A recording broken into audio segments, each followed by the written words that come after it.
All right.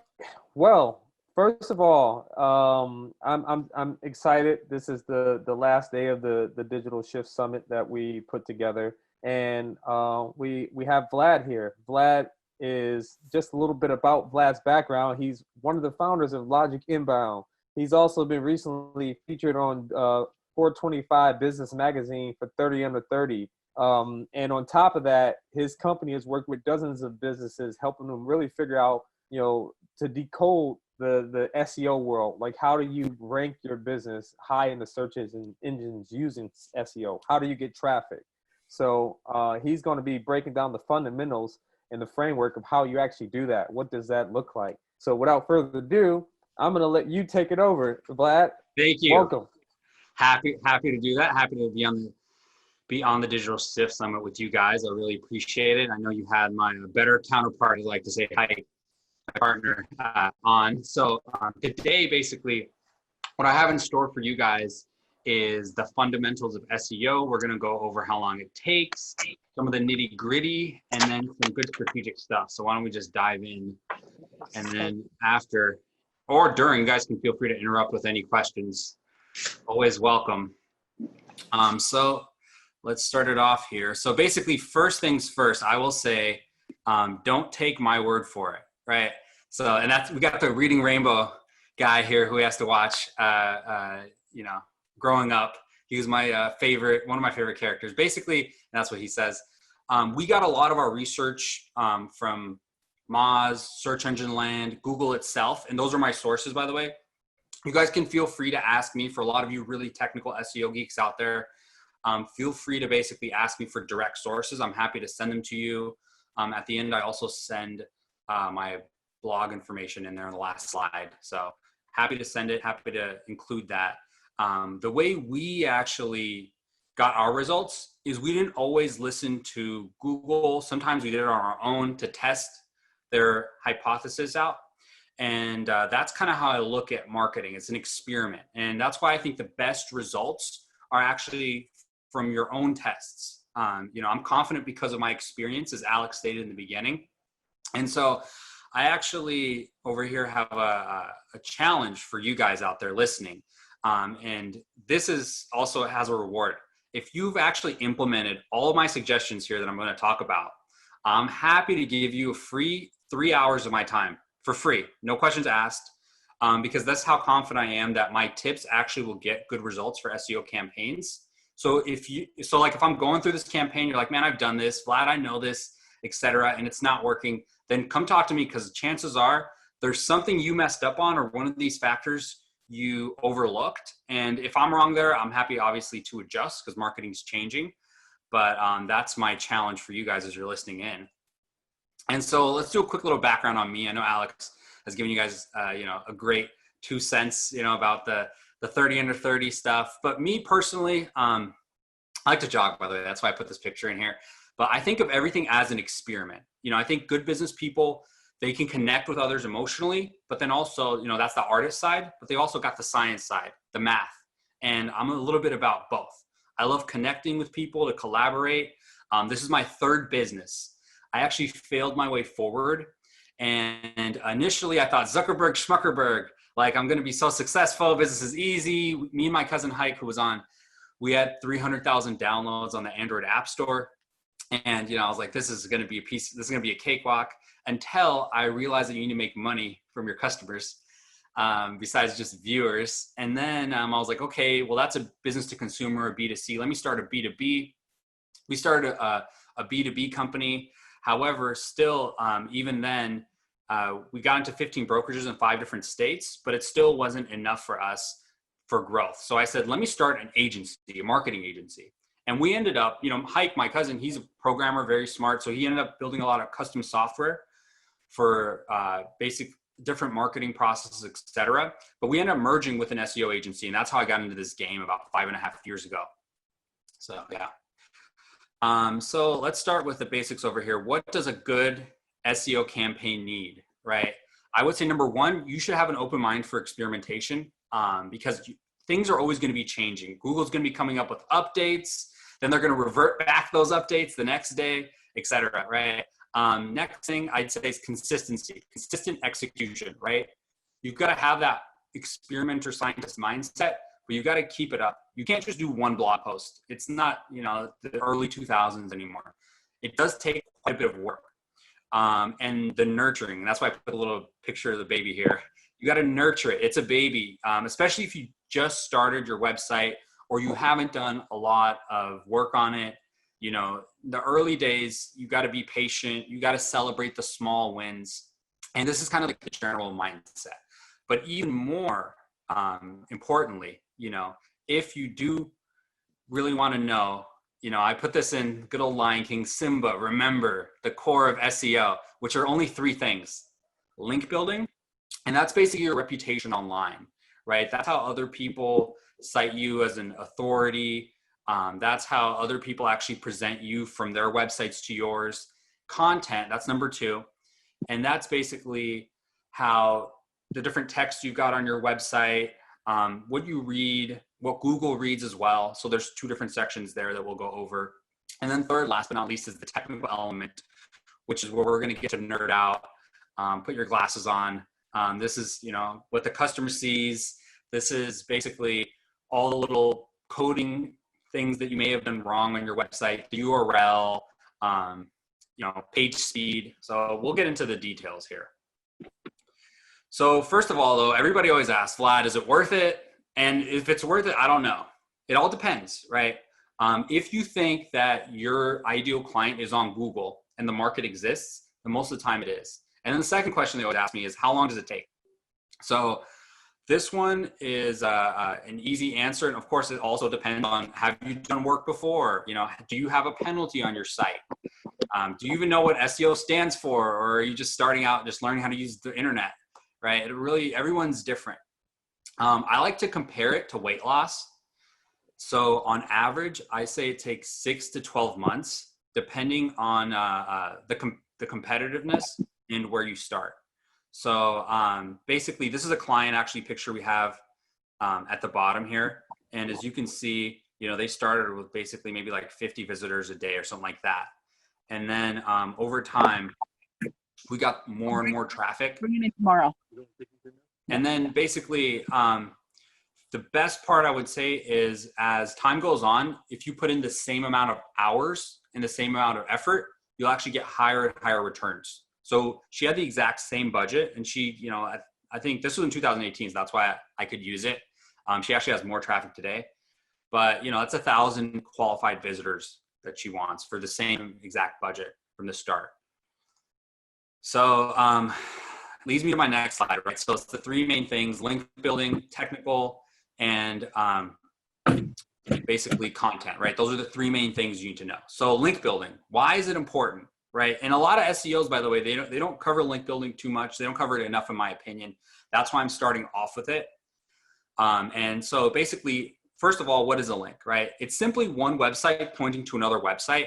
Now, I was thinking of like maybe giving you guys an example here, but I think everybody's already, has clicked on a link, right? Like, you've been on Facebook, one of your friends puts a YouTube video, let's say Alex says, hey, check out this presentation by Chris, check out his website here. You click on Chris's website, that's a link from Facebook pointing to Chris, right? So basically, the website that you jumped from to another website, that's basically a backlink, and you can give it through little coding implementations you can make, and you can quickly Google like how to write a link if you're a coder, if you're a website owner. And so when one link points to you, we look at that as like a voting system, which is why I put, for controversy and for you guys to remember, I put Trump. I'm probably one of the only ones here that has Trump on a slide. So I put him on there, right? Because that's how he was able to become president, right? Google looks at popularity as a factor, right? Of votes, of points, right? And he wasn't, right? Like, if you take a look at this guy, for example, right? He didn't have any political background. Some would argue no qualifications, right? It's up for debate, right? But he had a lot of popularity, and that matters, right? And so the more you build up on Google, the more popularity, Google will notice that. Oh, Facebook points to you. Yelp, this person has a Twitter profile. This podcast they've been on over here. And the more you have of this, the more authoritative you look like.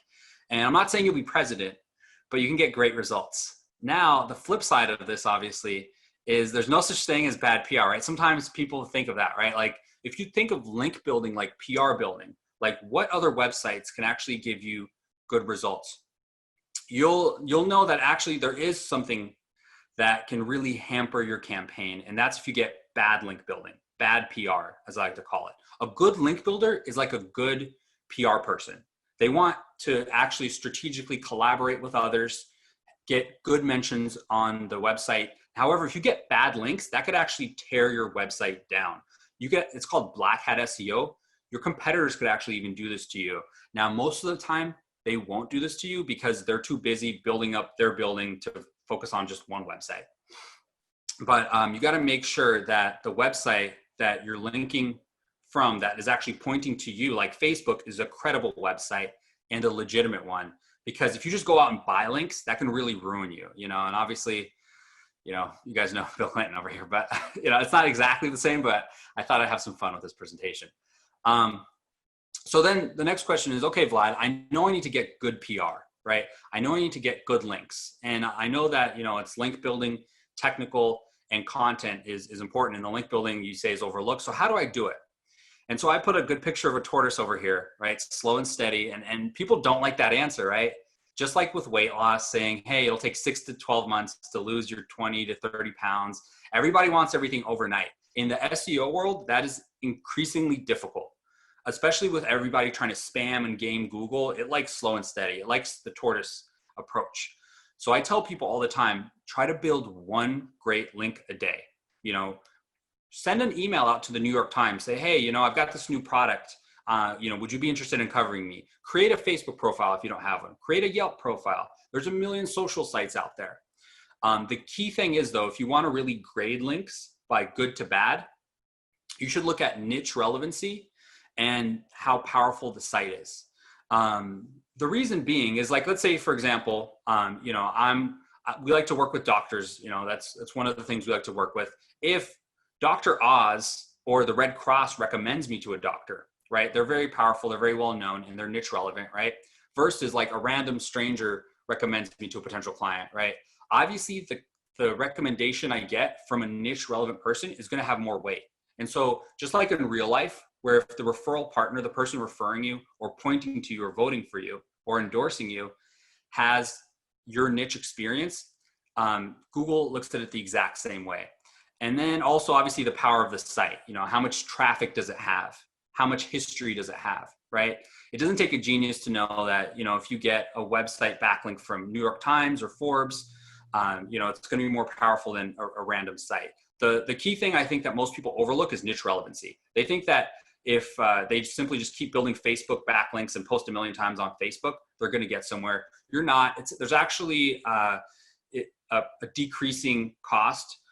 Every single time you build a backlink to an existing site, you're actually going to lose out on that opportunity because Google already knows, okay, Facebook's voting for you. Yes, Facebook says go Vlad or go Chris or go Alex, check out their business. Like, we know Facebook endorses you. Who else endorses you? An easy way to do this is to look at your competitors, right? Just type in their names on Google, see what guest blog posts they're on, what podcasts are they on. There's a lot of different ways. I like to say it's like, buying a car. If you drive a 1997 Ford, for example, you'll be a lot more likely to notice those. So, yeah. So I like to say it's a collaboration effort, right? Link building is sales. And so you got to collaborate with people. And this leads me to my next slide over here, right? At the bottom, I emphasized it again, it's win-win sales. You want somebody to endorse you. Why? Why are they going to actually link back to you? Is it because you're going to be on a podcast with them? Is it because you're going to be, writing a guest blog post, introducing them to clients? Are they a vendor, right? And so there's all types of backlinks you can build. You don't want to just build one. You don't want to just be on review websites because Google's going to be like, oh, this person's really, they're not balanced. So, there's infinite types of websites out there, social media, news, et cetera. You could read through these examples. So yeah, that's link building. Now, as I stated before, and I annoy my clients with this all the time, link building, content, and technical. Now we're on the content piece, right? That's number 2. So they say it's king, but I kind of put a frog picture up here because It's kind of king, right? It's a third, I would say, especially for SEO, right? Social media, somebody could argue it is, but I would say a third of our equation is content. And this consists of something called H1s and H2s. These are on your website. These are tags, right? So like the title, when you're reading a page of a website, what's that title? That's most likely in Nerd Talk, in code, that's an H1. The subheadings are H2s. Meta titles are what Google sees. Meta descriptions are also the Google side. Word count and more. Those are all good factors for content. You got to do your research here. It's important, by the way, that you're consistent.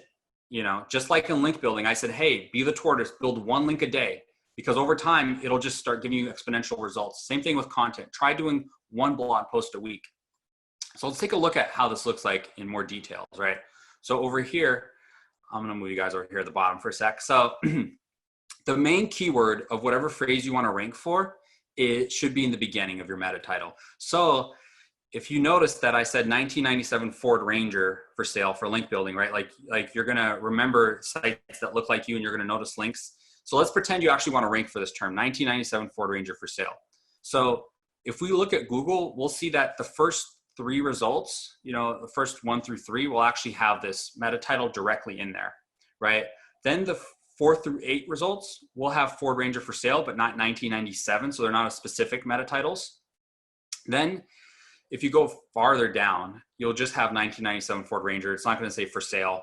So it's less relevant. So you want to make sure in the beginning of your meta title, you've actually got the key terms you need. And this is on the other side. This is what people will see when they type in, you know, like when you're typing in a search, this is what your website's going to show to Google. And a lot of people don't even know this exists. So you got to make sure your meta title is at least 60 characters. You know, that's that title. Google sometimes changes it back and forth. You want to also not just please Google with, hey, here's what I'll rank for. You want to also convince people, and that's where it can get difficult, to also click onto from Google to your website. And this actual presentation, or not presentation, this actual slide right here is actually from 2017. I wanted to show you this, that not too much has changed here. You know, just make sure you go for the long tail term, but as long as you do that and you have your main keyword in there that you want to rank for, you'll be in a good position. So next up is how to write good meta descriptions, right? So I actually pulled 1997 Ford Ranger from Google yesterday night, and just to make sure it's relevant. So you have obviously the meta title here. Below is the writing, right? The description. So what are some keys for that, right? So you got to make sure that they do contain some of the main and sub keywords. So, you know, 1997 Ford Ranger, that's a main keyword. However, some sub keywords could be, how much is it worth? So you've got the word worth here, you know, trade-in, somebody might be looking for that. So that's another sub keyword. So you can think of the sub keywords that somebody would type in if they're looking for 1997 Ford Ranger for sale trade-in or buy now, you know, so you could put that in the meta description. So you've got to convince them in Google, just like in the meta title. You got to make sure it's actionable. And then in terms of length, because there's a specific character length, from what I've seen is it varies around 120 to 150 characters. But Google constantly changes this, especially for niches. So it depends, is a fun SEO joke answer we like to give at conferences. So then H1s, right? This is the title tag. So if I clicked on the previous website, which was Edmunds, I think Edmunds.com is the one I clicked on. So basically you'll see that 1997 Ford Ranger, they actually have that in their title on their page actually, right? And then they have a review here. I would say a good H1, this is their H1, it's a snippet.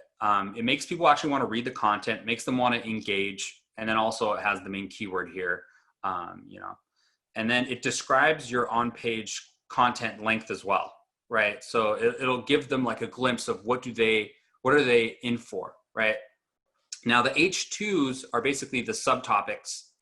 And basically what you want to have is you want to have related keywords. So let's say you put 1997 Ford Ranger for sale, then below that, another topic might be, when was the Ford Ranger, you know, why does it cost A to B, you know, because somebody might search for that. Or what is the regular trade-in value for a Ford Ranger, right? That could be another subtopic. So like, what are the kind of other things people might have on their mind?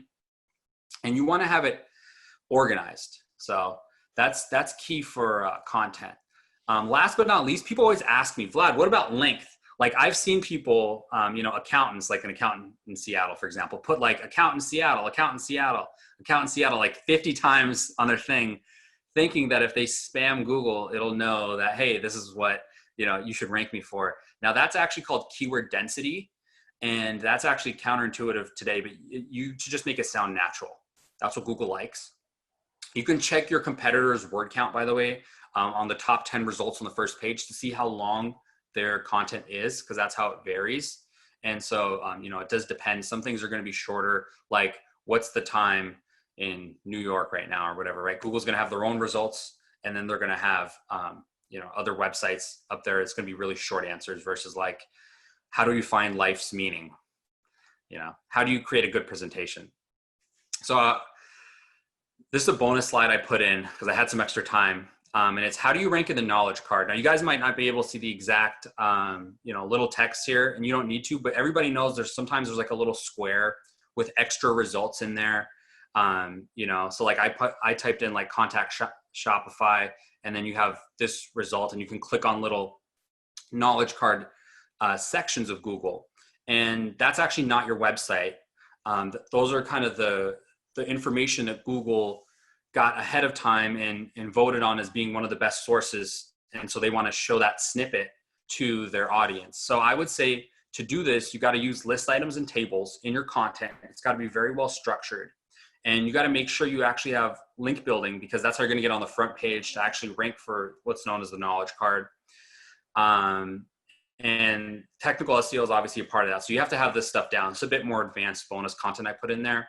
And you guys should check out schema.org, by the way, for more information on structured data, on how to structure your data the best. Google actually also came out with recently a rich text snippet tool.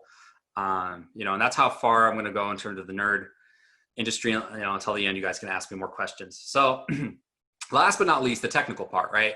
So think of technical as everything you hate about Google, right? The poorly created website, it has a lot to do with technical work. Remember that Google has to put its audience first. So if you're on a website and you hate some things, you got to make sure your website doesn't have those, right? Like it better be fast, better have good mobile optimization, better be easy to navigate, or good architecture, right? So first, mobile optimization, right? Check out your website on mobile, right? It's actually obviously becoming more and more important, but also the key thing people don't talk about with mobile is above the fold. When they type in logicinbound.com, what's the first thing they see before they even scroll down? You've got to optimize for that for the user. And Google cares about design that's actually responsive. And basically, if the screen gets bigger or smaller, does your website adapt to that? So this is the technical part. It's going to get a bit more nerdy. Site speed is obviously important. Got a good car over here for that. I would say if a page takes longer than 3 seconds to load, the users will start clicking away more and more. It's not like they won't wait, but basically research has shown, and that's why I put my sources in the beginning, and I can link to you guys, that basically the longer it takes for somebody to actually load your page, the harder it's going to be for you to convert those users. And so I think above like three seconds, like you start reducing like 50% of your traffic. And we're living in an internet increasing speed world, right? Where things are getting faster and faster. So you got to make sure that you're up to par with the times. And it is a ranking factor. Google said it himself. You can Google this. And then lastly, Google actually has a cool tool called Page Speed Insights. And if you plop in your website domain into Google Page Speed Insights, it'll give you a ton of different directions of how to increase your website speed that we've done for clients, and you can do for yourself as well. And then last but not least, your website architecture, right?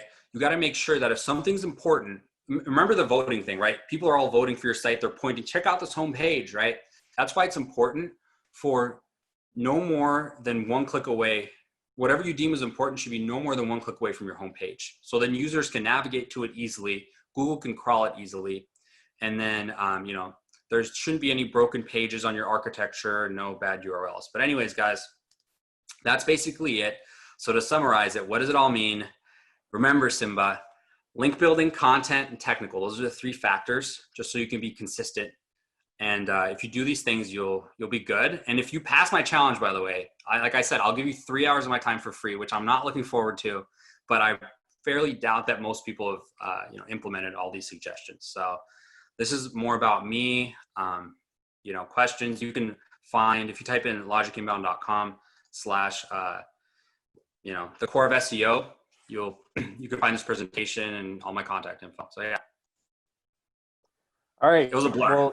Thank you so much, Vlad, for helping us really shed some light on the SEO world and how to build a base to make us successful in terms of ranking. We got our next speaker here, but I'm going to just spend a few minutes and open it up for a couple questions. So is there anybody who has any questions, that you can think of right now? Cool. No questions. Okay, good. I'm presuming that means I did a good job. We'll see though.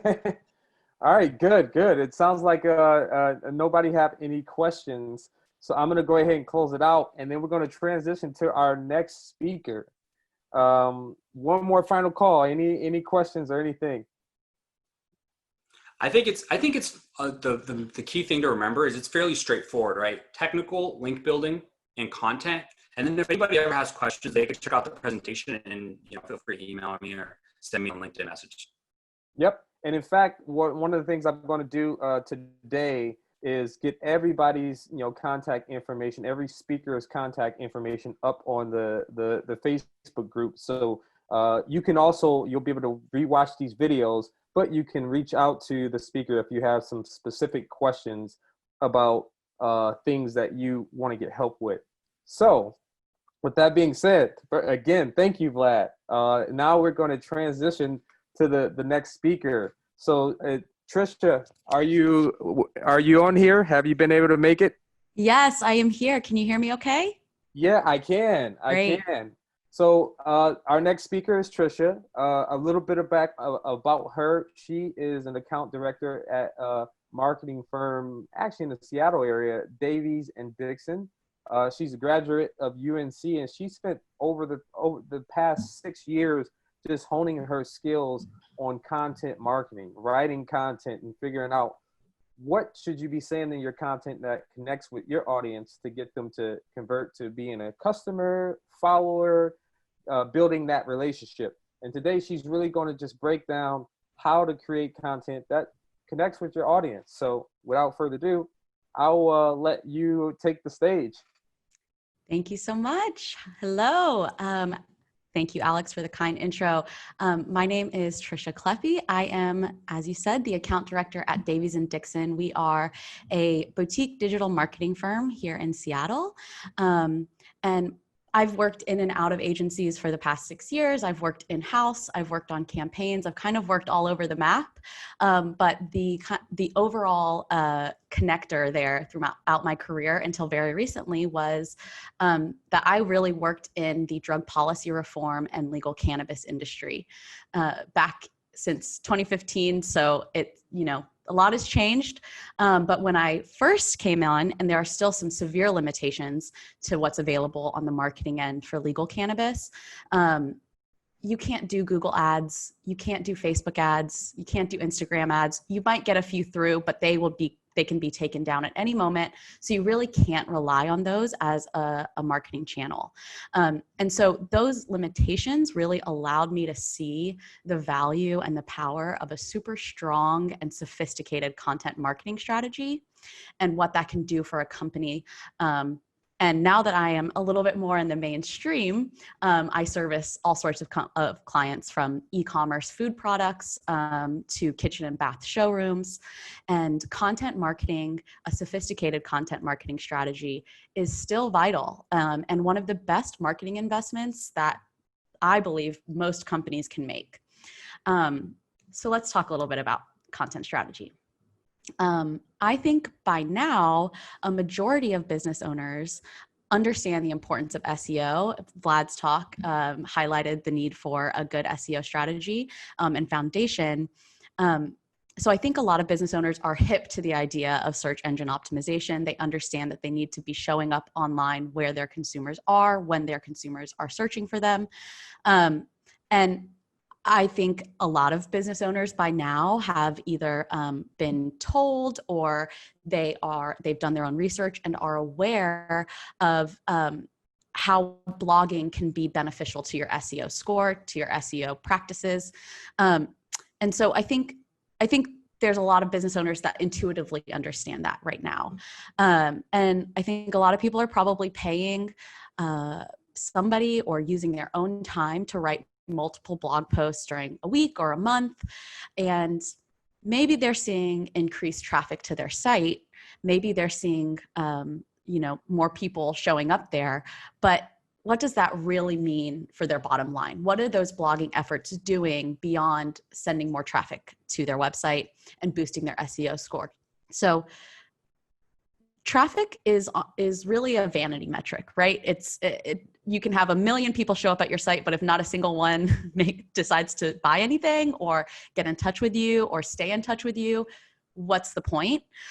So it's conversions that we want. And I think for a long time, the mindset is, well, content strategy, SEO is all about getting those people to my site, but it doesn't think enough about conversions. And so when I think about content marketing, I really like to think about it as a conversion driver and as a way to fill the top of your sales funnel. And then you can slowly start to communicate with those people and work them down to a purchase decision. So for a long time, it used to be that blog writing was totally the king of the content marketing world. But that's changing a little bit. Blogging is important. Utilizing keywords, very important. Having content on your site that's crawlable by Google, very important. But there are some really simple ways to make your content efforts work a little bit more for you than just increasing those SEO efforts, those traffic efforts. So I'm going to talk to you a little bit about what I like to call content universes. And then at the end, I will give you some really simple advice on where to start implementing these strategies today. So a content universe, I believe, is the number one way to take your content efforts to the next level. These universes are made up of 4 things, and I'm going to walk through all of them and explain all of them to you. Number 1 is a piece of carrot content. Number 2 is a blog post or multiple blog posts. 3 is a landing page, and 4 is an automated email. So let's unpack those. Number 1, the sun of your universe, the middle, the most important piece, what everything revolves around, is carrot content. This content is also known as lead magnets, downloadables. There's different interchangeable terms for the same thing. But these essentially are, like I said, the center of your content universes. And these are highly informational, very specific pieces of downloadable content that require the user, the person that's landed on your site, to put in their name, their email, their industry, their title, whatever those qualifying factors are that are important for you to know. They have to enter that information in order to get this free guide from you. And so usually these are in the form of a downloadable PDF. So a piece of carrot content should always answer a question that your potential customers are asking. And then in return, because they want the answers to that question, they're willing to give you that contact information, that personal information, so that you can continue to communicate with them on an ongoing basis, continuing to work them down that sales funnel on an ongoing basis until they ultimately make that purchase decision. So some examples of carrot content. HubSpot is a massively popular, gigantic content marketing platform. You know, their customers are typically people like me working at an agency, a marketing director, a marketing manager. So a piece of carrot content that they offer that is very relevant to their potential customers is a free social media calendar, right? Like a downloadable PDF that shows you all of your holidays, social media holidays for 2020, whatever that may be. That's a great example. Another one is if a marketing agency created a downloadable checklist for small businesses on how to optimize their Google listings. Another one is a commercial packaging company could create a piece of carrot content that shows the environmental impact of different types of packaging. A natural deodorant brand could be looking for more wholesale accounts that they want to get in more stores or more boutiques. So they could create their impact report and make that a downloadable piece of carrot content. And then just a more simple look too is a bakery, right? Like no one thinks a bakery needs content marketing, but you can totally do that. It can totally work for your business. It can help you grow your email list so you can sell things to them later. So one thing a bakery could do is create downloadable seasonal recipe cards and have those on their site. So this can work for a huge variety of types of companies. It works very well for B2B companies, but I don't want people to think that it doesn't work for consumer facing brands, because it definitely does. Okay, so to create a piece of carrot content, if you have writing skills, if you have the ability to kind of craft words in a nice way, then you can write those text drafts yourself. And that just takes an investment of your time. Or you can hire a writer, basically the same cost as you would for a blog post, have them write the text draft, and then head over to Fiverr or another freelancer site and get a graphic designer for a really nominal fee that will turn that text draft into a nice, beautifully designed piece of downloadable content, a downloadable PDF. And then you have that forever. You can use it. A lot of these are evergreen, so you can continue to use it. So it's a really simple way to upgrade your content.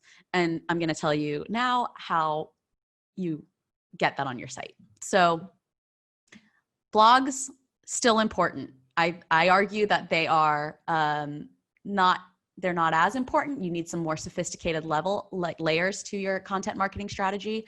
But blogs are important because they're publicly accessible. They can be crawled by Google. So your keywords and everything that you're putting in your blog posts are bringing traffic to your site, but you want that traffic to then take an action that will help you end up selling to them later. So you're using blogs as a supporting piece to your carrot content. So blog topics should be related to a piece of carrot content without giving the information away that's in that downloadable piece of content. So here's an example. If you are a fitness trainer and you create a piece of carrot content that is an at-home workout guide, think about what blog topics might be related to that without giving away what's in your piece of carrot content. One easy one is a blog post all about the best at-home workout equipment at every price point. If somebody is searching for at-home workout gear, it is very safe to assume they would be interested in a free at-home workout guide, right? It's related, but it's not giving away the information. So think about what supporting blog posts you could create to drive traffic to your carrot content, where you're going to actually receive their contact information and be able to continue communicating with them. So I believe in a quality over quantity content strategy. It's very important to have consistent content going out on your site. But I do believe that instead of just constantly creating more, it's really important to go back and optimize to create more sophisticated levels to what you already have. So I'm a firm believer that every blog on your website should be linking out to a piece of carrot content. I call that a content upgrade. Somebody's on your site, you've already got a willing participant listening to you, reading your information. Why not add a link in there where they can get more information from you, more value from you, and you're actually getting value in return by adding a new lead to your list. So that's the blogging. So we've covered the carrot content, which is the center of your content universe, and we've covered your supporting blogs. And we'll touch on blogs again when we get back to how you can implement this very easily. So the next piece, your third piece, is a landing page. Once somebody gets to your blog, they're reading it, they see the link to your carrot content, the link should go to a landing page that literally gives them no other option but to download or exit. That's it.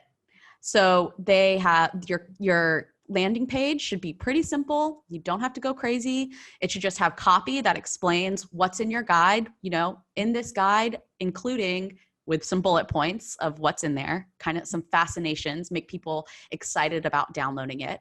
A simple call to action, download for free now, and then a form with fields that you get to identify, whatever's important for you to know. If all you're wanting to know is their name and their email address, great. But feel free, you're giving them something free for value. And people are willing to give you more information if you want them to. So if you are interested in a very specific, if your target audience is a very specific job title, digital marketers, ask them what their job title is in that form. So ask them for their name, their email, their zip code, their job title, whatever, their phone number. If you do SMS text marketing, ask them for, whatever you deem appropriate there, but you need a form on that landing page. So landing page is super simple. You just need some copy that's going to fascinate them enough to download. You need a call to action button telling them to download for free now. And then you need a form with whatever inputs you would like to receive. Once somebody fills that out, you got to deliver the piece of content, obviously. So the next piece is email deliverable. So you need an automated delivery system somehow, some way. I would recommend that super cheap. The cheapest option is free options. So MailChimp, up to 2,000 subscribers, a free user level allows you to create one-touch automations. So super simple. You create a form in MailChimp for free on your free user level. You can do it in their forms builder. And then you add that form to a landing page, or you can literally use that form link through your MailChimp to link out in your blogs. You don't have to do web development on a landing page or anything like that. You can literally use the free form on MailChimp as your landing page. And once somebody fills out that form, they're going to be automatically uploaded to a list on your MailChimp or whatever email service provider you're using. And then simply setting an automation for that behavior. So once somebody is added to this list, send them this automated email. And in that automated email, you're going to have a Google Drive link to your downloadable PDF. It's super simple. I am happy to help anybody on that. Because it really is, once you've done it once or twice, you realize how easy this is. You don't need a developer. You don't need you don't need a graphic designer to create a landing page for you. You can do it really simply with free tools that are out there. And obviously there are more sophisticated tools that you can pay for and get. There are plugins for WordPress, like Lead Pages is one that I've used in the past. But it's also very easy to do this stuff for free. So you're going to set up in MailChimp, you're setting up your list, you're setting up your form. Once somebody fills out the form and they're added to that list, you have an automated email that sends them the piece of Carrot content that's associated with that list. So that is super, super easy. The potential customer gets free value, and in return, you're getting one more lead in your funnel. And then you can continue communicating with them through email, through text, whatever it is, and just continue just driving them down that funnel until they have to make a purchase decision. And the best part of these content universes, yes, you have to invest a little bit of time, perhaps a little bit of money on the front end, but once you've done this, those just continue working for you. Your blog post will be on your site forever. This Carrot content will be available forever, and you'll just continue getting leads from it without having to do any extra work. So it's a set it and forget it type of thing. So it's worth the investment on the front end because it gives you dividend. It continues to provide value ongoing. So those are the 4 pieces of a content universe. Your Carrot content, the center of your universe, that's your downloadable piece of content that someone is going to give you their contact information in order to receive. You're going to have a blog post that is obviously publicly available and crawlable by Google, utilizing those keywords. That's a related topic to your Carrot content. You're going to have a landing page that has your form, your call to action, some really simple copy inviting people to download your guide. And then you're going to have an automated email that delivers that guide to them. And then you get to decide what you do from there. Upload them into your newsletter list, have another drip campaign that if you're that fitness instructor and you created that blog post about at-home workout equipment at every price point, and then someone downloads your at-home workout guide, maybe in a week you send out an email to them and you say, hey, I saw you downloaded this guide on at-home workouts. Would you be interested in private fitness training? I do it remotely. Whatever it is, I can create a customized workout plan for you. So you can start moving them down that sales funnel so that they're actually making a purchase for you. And you get to decide what you do. Once they're in your universe and once you've got them in your list, you've got a captured audience and you can continue marketing to them. So the easiest way that I would say for a lot of business owners today that are might be experiencing a slight downtime in their business or are looking for ways that they can utilize this moment to kind of upgrade and up-level their digital marketing efforts. One, if you already have an existing blog, I think the number one thing you can do is get on there and see what blogs are existing already and think about what carrot content, work backwards. Think about what carrot content could fit into the blogs you already have. If you have a blog about sustainability, think of a piece of carrot content that goes along with it, that somebody would say, oh, this was a really interesting blog. I'd like to learn more about this topic, and figure out a way to make it a downloadable PDF. If you actually have Google Analytics set up on your site, go into that behavior section of Google Analytics onto your site content and see what your best performing blog posts are and start there. Pick your top 2 and then create content, downloadable carrot content that fits into those top 2 blog posts. You're already getting traffic to those. You're already seeing success on those blog posts. So let's find a way to up level it, to add a little bit more sophistication and to trade on the SEO and the traffic that those blogs are getting you, but actually getting your contacts and leads out of that. So I would start there. Go onto your website. If you have any blogs that are performing well or that you think are great blogs, think of a way that you can add a content upgrade in there, and then create that carrot content, create that landing page, create that email deliverable, and you've got yourself a nice little content universe that will continue working for you, that will continue building your leads for days and days, weeks, months, quarters to come, and you only have to do it once. I think that's all I've got for you. I would love to answer any questions. Alex, if you want to take it away. Yeah, absolutely. So, I first want to start by saying thank you for jumping on here and breaking down your world of content strategy and how to get results using it. I love the content universes. That's a really cool concept that I think a lot of people can pull some value from. I want to open it up and see, what are some of the questions that you guys may have about, content in general.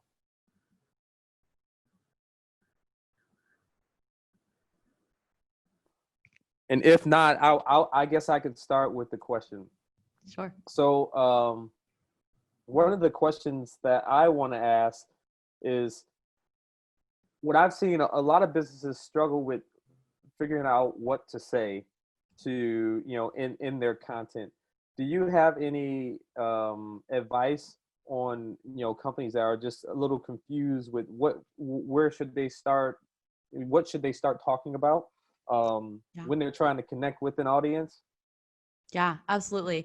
Again, if you have an existing blog, I think, and you have Google Analytics set up on there and you can see what is already getting traffic, what your audience, your potential customers are already looking for online and ending up on your site as a result of their searches, I think that that's a really great place to start.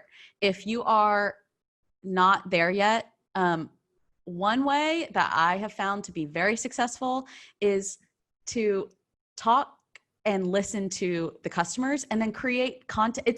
It's so funny because we do all this like market research and all of these crazy things and pay so much money, but really what you could do is like offer a customer that has been a paid customer for a while or somebody that you know is in your target audience and maybe isn't purchasing from you today, but you know is a potential customer, offer them like a $25 gift card to like Amazon or Starbucks or whatever it is for 30 minutes of their time, and record the interview and ask them questions about like, what are you looking for in this specific, if I'm going to talk about digital marketers. What are you as a digital marketer looking for in a content marketing platform? What are you searching for? How do you use these sites? Ask them these questions, and then get a transcript of that interview and literally go through and highlight their pain points, and then create content around them. They will give you a script and a treasure trove of information. I always say customers know your business better than you do, because they end up finding you, right? They know more than ever, more than anyone, the pain points that led them up to finding your company.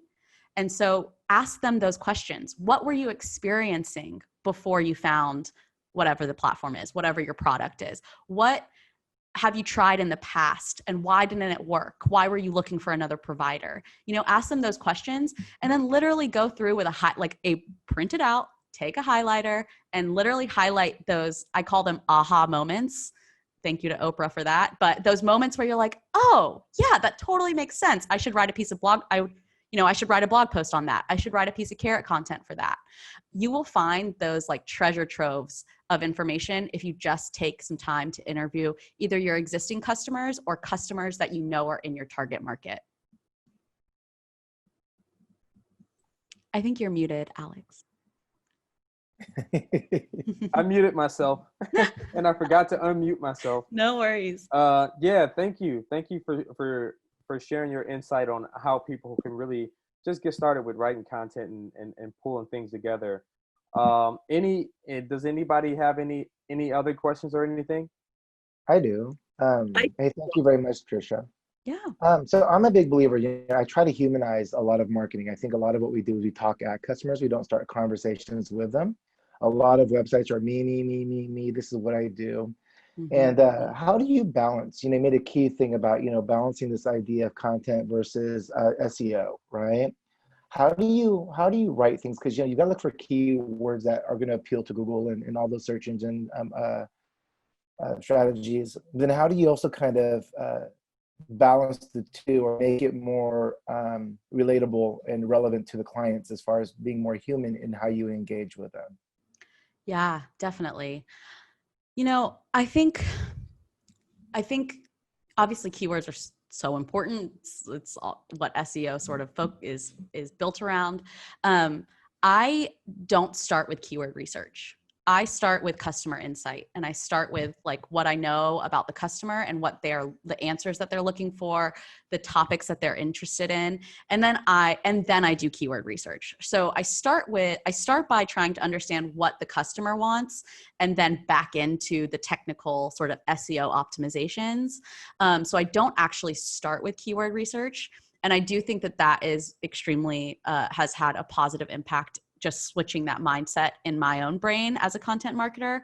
I also think that you really can't overestimate the power of utilizing the language of your audience. So you can pack in keywords where you need to, but really knowing how your audience says things. Like if I was selling to cannabis processors, and I called a certificate of analysis, it's like a lab testing document. If I called that anything else but a COA, they're going to know I'm a fraud. They're going to know that I'm not from their world, that I don't have their interest, like that I'm not interested in actually what they're doing, and I don't know enough about them. So really studying the language of your audience, I think, is so important. And then putting those in your pieces of content, scattering them throughout, so that anytime you're starting to get into a point where it just feels more like clickbaity or SEO driven as a blog post, you're bringing in that language and they're like, oh yeah, this is for me. Okay. They actually wrote this with me in mind. They're not just writing this to get the SEO benefits. You know what I mean? No, So I really like to start with the customer, and I really like to end my content with the customer too. So if I'm writing a blog post, I like at the end to make sure I'm not going more than like one paragraph without actually utilizing language of the audience that the audience is going to understand, look at, and read and say, oh, okay, they know what they're talking about. They know that they're talking to me. So that would be my advice there. yeah, it's wonderful. Thank you. Yeah. Hi, this is Erin, and I had a question as well. I have a lot of content and a lot of evergreen on my website, and I'm wondering, like, if I go through and just do kind of some small edits along the way, does that help? Is that kind of helpful as far as boosting how that appears in the Google Analytics and stuff like that? Yeah, that's a good question. And I will say I'm not a total like SEO expert. I do think it helps refreshing that content. It also, I think you could add refreshed backlinks or internal links. So like going through your blog and making sure that like any internal pages you're linking out to from your blog to other places on your website.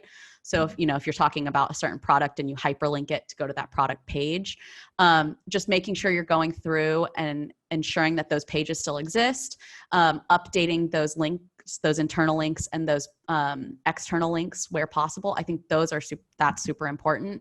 I wish Vlad was still on. He could probably speak a little bit more to exactly how much going back and optimizing like the body copy of blog posts are for SEO, but I would suspect that it would be beneficial. Google crawlers, they go in and they literally like little spiders that read your content. So if you're going in there and refreshing it with maybe new keywords, maybe, I don't know, a brand new paragraph to add a little bit more to your word count, I would suspect that would be beneficial. Okay, that's helpful. Thank you. Yeah. Awesome. Any more questions?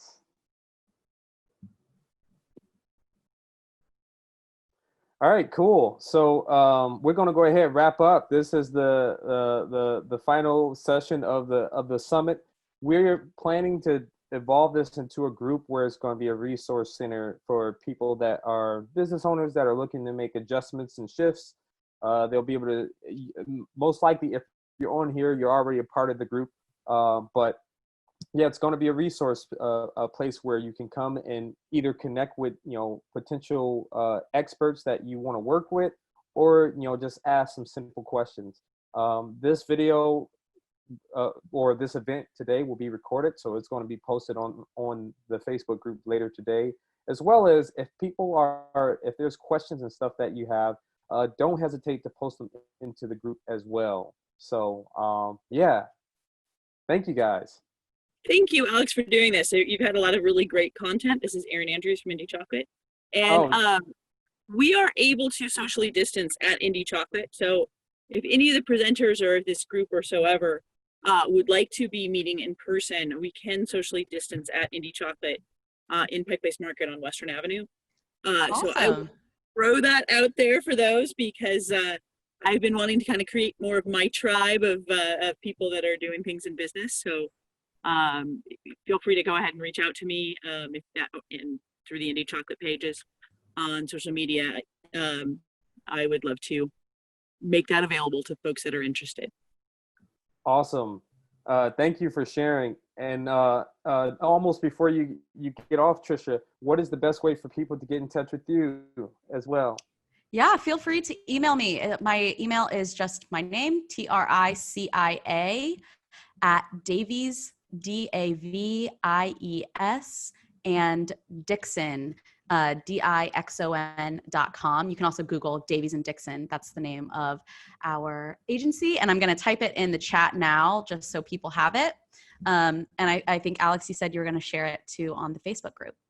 Yes, so I will be sharing it on the Facebook group. Thank you for posting it here as well. So yes, all the speakers' information will be on the Facebook group. I'm going to try to organize it where it has a speaker, the area that they focus on, and some form of contact information of how you can get in touch with them. So if you guys want to work with any of the speakers or their companies and get some work done, you'll have an easy way to be able to get in touch with them. So great.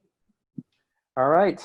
well, I will let everybody go. It was fun, and yes, thank you guys for joining. Thanks, Alex. Thank you, Thank Alex. so much. I appreciate it. And present. Have a great weekend, everybody. Yep, you too.